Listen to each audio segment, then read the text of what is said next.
Hey everybody, Coach Kurt. Welcome to ACD Combatives. This subject today is on Krav Maga. We're not going to get deep into the history of it. For a quick recap for those who are interested, it was invented by Emi Lipsenfeld. I probably didn't pronounce that correctly. He was part of the IDF, or he actually helped create the IDF. He was originally part of a group called the Haganah, which was the precursor to the IDF. Huge history thing. If you're into that kind of thing, you research it, just giving you a heads up. But in short, Krav Maga stands for contact combat. Basically, close quarters combatives as far as military is concerned. And it is taught to pretty much everybody in the IDF. It's the Israeli Defense Force. And I'm the Israeli Navy too, I would imagine. But it's super common in Israel. And in its traditional form, and I use that term traditional very loosely because it's a hodgepodge of different systems and styles. There's no belts. It's a military combatives program, and that's it. And then at some point, it ended up in America. There are multiple organizations. I'm not here to tell you this organization is good or bad. I just don't have enough knowledge on that subject. Quick disclosure: my background in Krav Maga, I've cross-trained in it for the longest period in a row, about 2 years, with a private instructor who also was teaching me mixed martial arts, the Boss-Rutan method or system of MMA. But Krav Maga is a great system. I call it a system and not so much a martial art, although you can absolutely argue it either way. Please don't get in the weeds about it's a martial art or a system. That's neither here or there. If you're looking at Krav Maga, it is my impression that you're probably only interested in self-defense and being able to take care of yourself when the shit hits the oscillating device kind of situation. So Krav Maga fits that very well, just like any military combatives would. It's quick, fast, and in a hurry. It's designed to defend yourself in extreme situations. Krav Maga has been altered for civilian use. That's pretty much what you're going to find in America and all these major organizations. You're also going to see branches of these organizations that cater to law enforcement, and then Krav Maga will be tweaked to fit their situations. Apples and oranges, sometimes there are differences. There's definitely overlap, and we're not going to get into that. I'm assuming you're watching this because you're just interested in Krav Maga in general, and you're wondering if it's right for you. If you're interested and want to learn self-defense, Krav Maga is a great way to go. But here's the problem: finding a good school. And that's true of any friggin' martial art you train. I don't care what system of combatives or martial art or mixed martial arts or sport that you train, you have to find the right coach and the right school. There is a bit of what I would call the McDonald's feel to Krav Maga in recent years because it's become super popular, and with that popularity, you get all these mainstream martial artists, instructors. Like I'm not picking on Taekwondo, but it's very common in the United States. So you have some Taekwondo school who wants to suck in some more students, so he becomes a Krav Maga instructor and offers a class. And he gets that Krav Maga certification through some organization, good or bad, it doesn't matter, through some weekend or maybe multi-weekend certification, and now he is an instructor. I liken it to being a level 1 CrossFit instructor. You really don't know all that much. You can just lead a class. And their intent isn't necessarily to teach you good Krav Maga. It's to get you into the front door, sign a contract, and just learn from them the martial arts that they teach. That's not true of all martial arts schools or all Krav schools. If you walk into a Krav school and you clearly see some big Krav Maga organization, federation, association on the wall, certification, I'm going to use Worldwide Krav is one of the big ones, but there are lots of good quality organizations. I'm not saying that Worldwide is the best.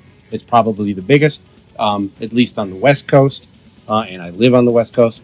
But there are other great organizations. Point being, if it is taught through a legitimate, all we do is Krav Maga type organization, you're probably good. Now what you need to do is sit and watch, maybe take some free classes, if most places offer free classes, and see if it is the kind of thing that fits what you are looking for.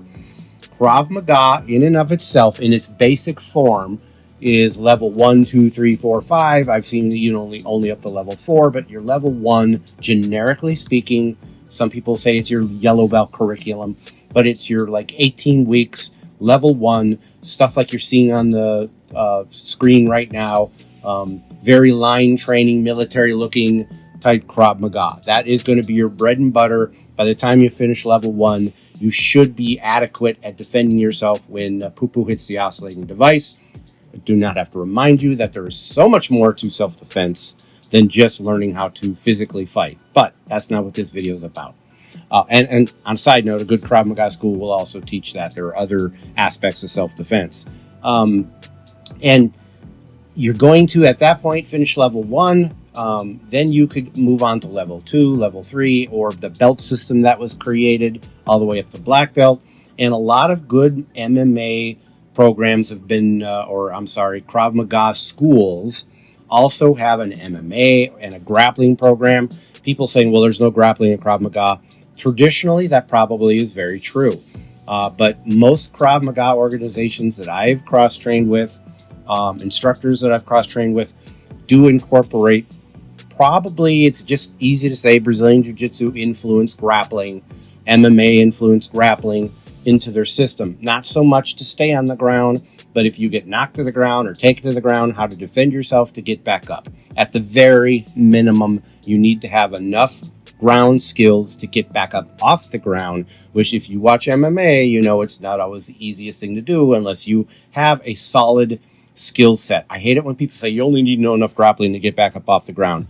It's deeper than that. If you don't know what you don't know, if you're saying that, you need to have what I would consider a solid blue belt level skill set.